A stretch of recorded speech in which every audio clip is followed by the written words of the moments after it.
So I'm walking around with the zombie leg, and I told everybody, they don't have to wait up for me. They could just go. I was drinking. I was drunk. They were drinking.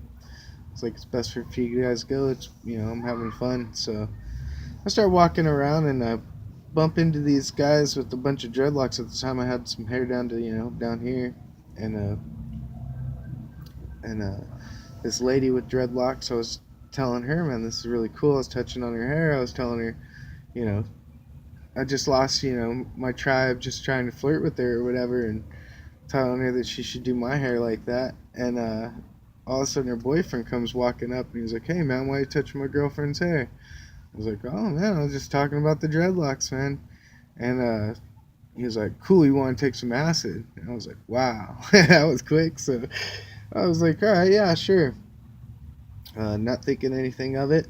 And he had a little droplet thing, and he drops a whole bunch in my mouth. Like, my guess would probably be like 3 to 4 squirts of it drops, because it was covered my whole tongue.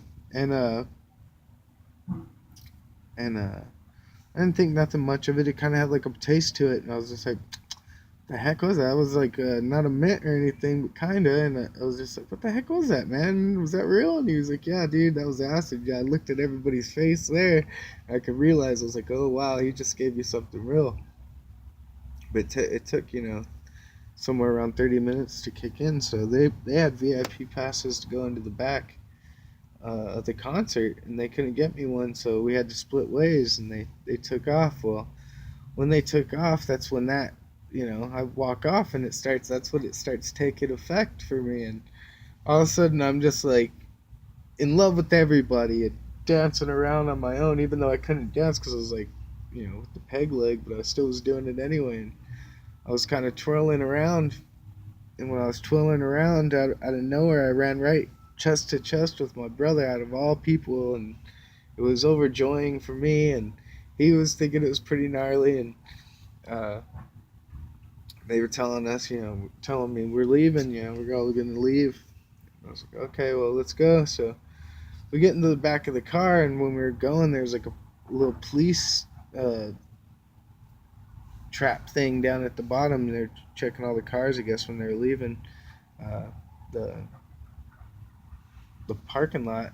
Uh, so when we were going through it was a parking garage. So we were going through the parking garage exit. That's when I start freaking out because the back of the seat started slapping in and out, and I start laughing my balls off about it. And my friend to the right of me just yells, "Anybody who wants to go to jail, just stay in the car with this guy, Sean." So, uh, that freaked me out just as much as everybody else. So, like, everybody but the driver jumps out. We start taking off down Mill Avenue in Tempe. And while we were walking, I'm just laughing, just having a good time.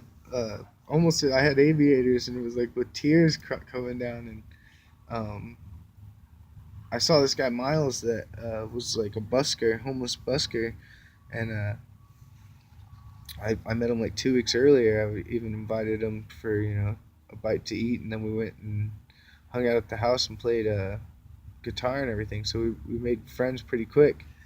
When I saw him, it was 2 weeks. I never knew I was gonna ever see him again. So when I saw him, especially under those conditions, I was just like, "Holy shit, man!" So I like ran over to, and my friends and brother, they were all just like, "Hey, we got to go," like no time to go hang out with that guy. And it's like 10 o'clock at night or something. And I looked over at them. I'm like, I'm not leaving. And like the way that I looked at my brother, he knew I wasn't going nowhere. So he's like, all right, let's go. So I sat there with Miles for, I don't know, probably four, probably 4 or 5 hours playing music, just screaming the music out on top of our lungs. Some of it I didn't know, some of it I did. And it was fun. At one point, there was like a whole bunch of like Indian guys, like 13 of them. They all looked like they were brothers or something, and we started dancing and clapping. And it was like a time that I even had to like take off my glasses and look if it was real. It was like amazing, and everything was swirling and colorful, and it was really quite neat. And towards the end of the night, he was like, "Man, you got to go." I could hear all the music, all the people cheering and yelling still, even though it wasn't around me. And I looked down the street, and it's only a bunch of cops on horses trying to sweep the street. He said, "Get into that taxi," and there's like this one single taxi, like I'm in a movie or something. I'm like, "What?" And I jump in, and same thing. He was like an Indian guy, so I didn't even, for some reason, I didn't even ask. I just rolled up a joint and started smoking it in the back seat to calm my nerves. I felt like he was going warp speed down the freeway because I was like sinking into my chair, just like freaking out. I was like, "Slow down," and he's just laughing, looking at me, you know. and uh, and I got home. And when I got to the house, it took me like 30 minutes to get in there because I could hear all the crowd and trying to tiptoe into the house, and the tiles are all swirling underneath. And I just remember going to sleep, looking at all the different patterns of lights in my room. When I woke up, that was it. I had no more. I didn't even know anything about it. I thought it was just like that right there. It was fantastic, and so I go maybe like 8 months without getting to take any, and I was going around town like asking every single person like acid, acid, acid, acid. Go buy a candy bar at QT and ask the guy selling it to me acid, acid. Like I had to find it. So I was basically asking every single person that I knew until one day I ran into it. When I ran into it, I was just like, wow, I need to get a whole bunch of this because I don't want to be go without again.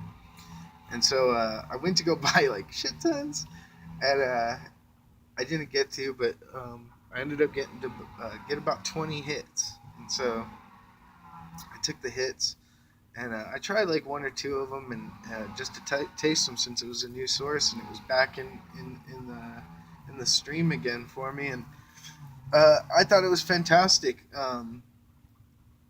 So me and my girlfriend ended up taking it the very next time, and we were laughing so hard that it was giving me like a stomach ache, and I'd be like, ugh, and it would make us laugh. That noise, and that noise would make us laugh, which would in turn hurt my stomach, and then I'd do that. That went on for about 5 hours. She even was just laying, it ended up where she's sitting there on the ground without her pants on, just peeing like, out of laughter.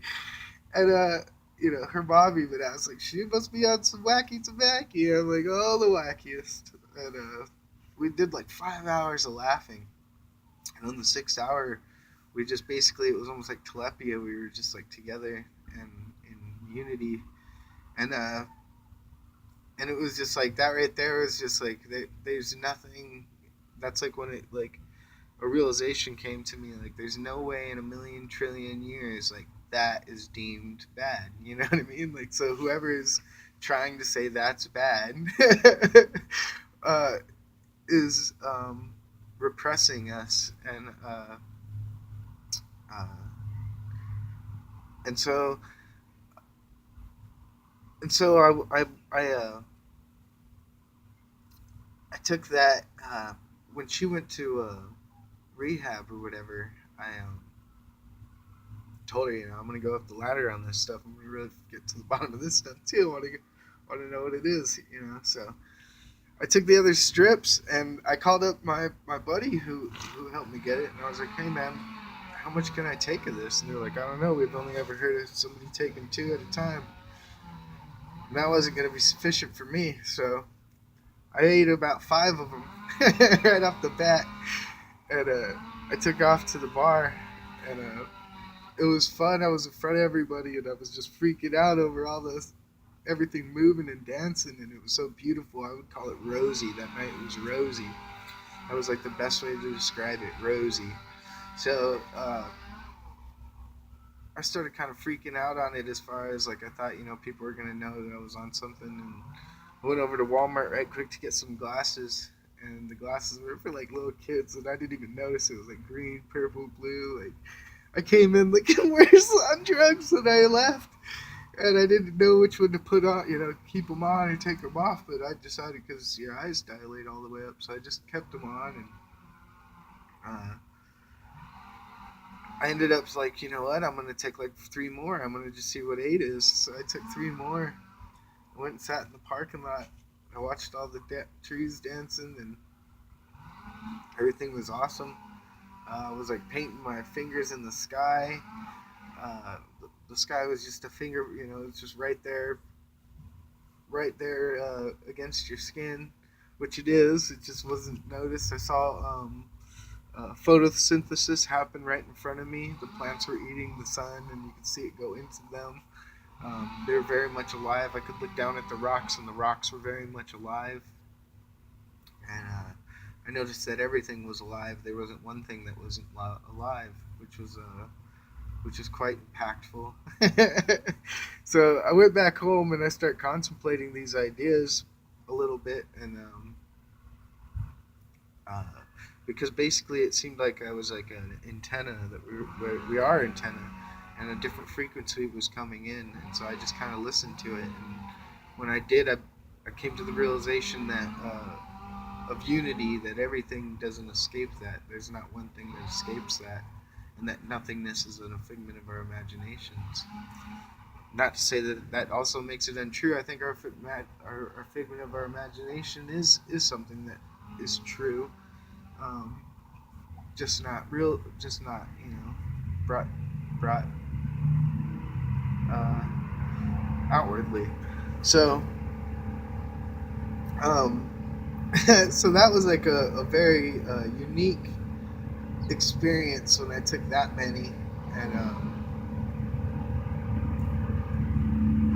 it was quite freeing. I felt like this like kind of like rebirth, if you will, kind of like the Christian rebirth, and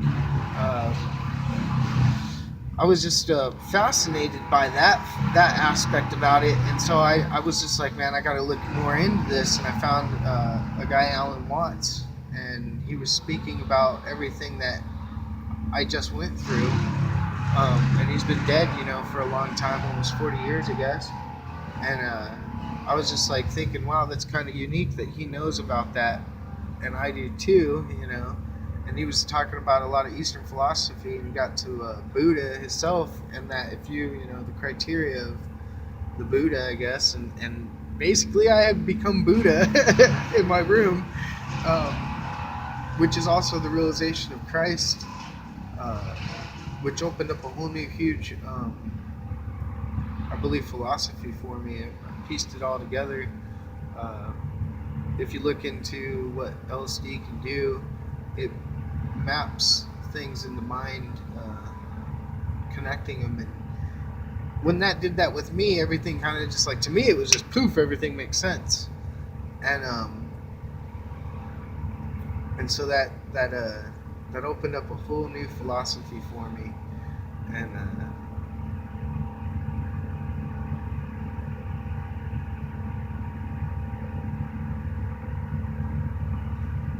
for this like, and that's why I call it the Nowcast. After dropping out of such a paradise back to this regular, way of perceiving things and seeing the world regular or whatever, I know both are real at the same time, even the salvia world, and it's all right here in the now. And how to access that is important, whether you take the substances or not. Everybody's different, so I don't know if you can. And people have been claiming, getting there through meditation and other practices, and I'm open and intrigued by them.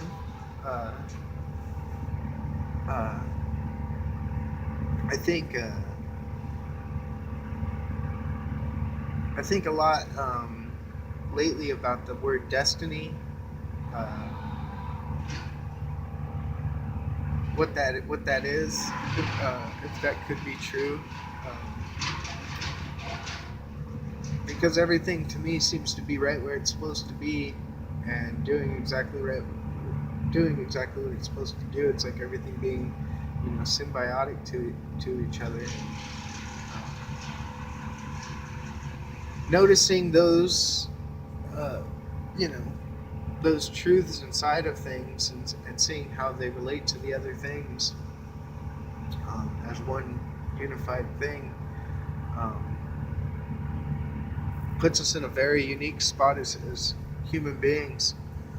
Uh, One of the best ways that I've known to say it is basically we are like a weed and a flower. If you The weed will choke out the flower to live, but the flower will never choke out the weed to live. That we have these options to push forward with. That we don't have to, live with the things of greed and these things to prevail. That we can just stand and be beautiful, uh, and that would be enough. and and so, as being weeds and flowers as ourselves, that's why I believe it's important to make those decisions of love rather than evil, because it is in our hands.